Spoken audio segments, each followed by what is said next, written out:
कल्याण में ससुर द्वारा दामाद पर एसिड हमला, गंभीर अवस्था में दामाद अस्पताल में, ससुर फरार। बुधवार की रात मामूली बात को लेकर कल्याण के मुस्लिम इलाके में रहने वाले जकी खोटाल ने अपने ही नए नवेले दामाद इबाद फाल्के के शरीर पर एसिड फेंका, जिसमें घायल इबाद फाल्के को एपेक्स हॉस्पिटल में इलाज के लिए भर्ती किया गया, जबकि आरोपी जकी फरार। बाजारपेट पुलिस ने मामला दर्ज करके फरार आरोपी की तलाश शुरू कर दी।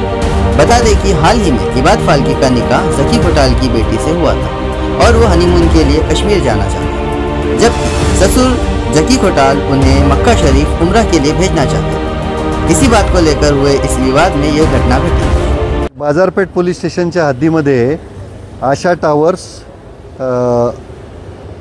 टावर्स आग्रा रोड इथे एक घटना झालेली आहे। त्याच्यामध्ये सासरे जटी खोटाल आणि इबाद फाल्के यांच्यामध्ये त्यांच्या लग्न झालेले त्यांच्या जावाईने काश्मीरला हनीमूनला जायचं ठरवलेलं होतं। तर ते काश्मीरला न जाता त्यांनी दर्शनाला मक्केला जावं असा त्यांनी आरोपी जटी खोटाला यांनी मनात राग धरून जावई इबाद फाल्के याच्या अंगावर ॲसिड टाकून त्याला धमकी देऊन त्याला हे गंभीर जखमी केलेले आहे।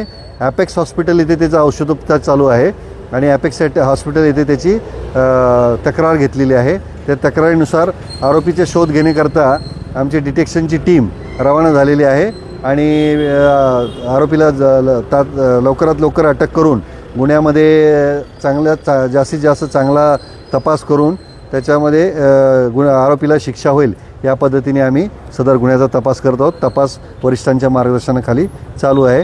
तपासामध्ये ACP घेटे साहेब आणि DCP अतुल झेंडे साहेब आणि आमचे रिजन संजय जाधव साहेब आणि सर्वांचे मार्गदर्शन आम्हाला लाभत आहे।